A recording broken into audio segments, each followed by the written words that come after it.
well, I'll not get involved with TED again. I thought I'd give them another chance. I thought they'd learned from the previous experience, but now I see that they haven't learned at all, and that there's no point whatsoever in using their platform. Yeah, I think they're very sensitive about consciousness, psychedelics. You probably are one of the very few talks that's even up there. Oddly enough, they have covered psychedelics Really? in talks before. I don't think that's the problem. I think they're willing to talk about psychedelics, particularly in view of the fact there's such a lot of good scientific research going on psychedelics now. Yeah. They're willing to talk about that, but the question is, how do you position that talk?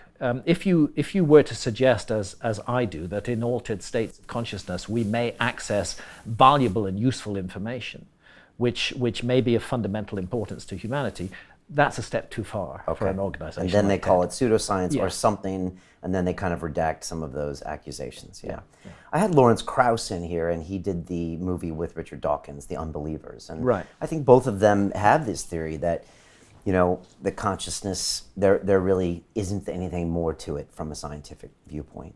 And They need to go take some DMT. what happens when you challenge people to that?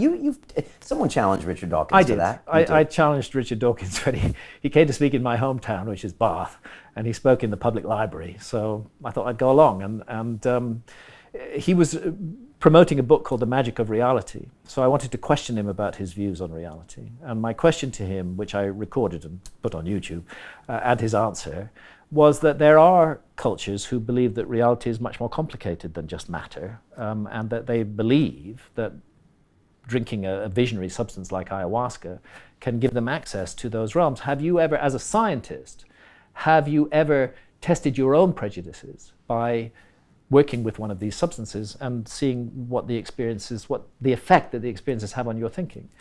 And he was interesting. He said, yeah, under the right circumstances, with, you know, correct medical support, as long as I could be sure I was safe, I would do it. So I await the day when Richard Dawkins has his first massive DMT trip and possibly thinks again about a few things. Right.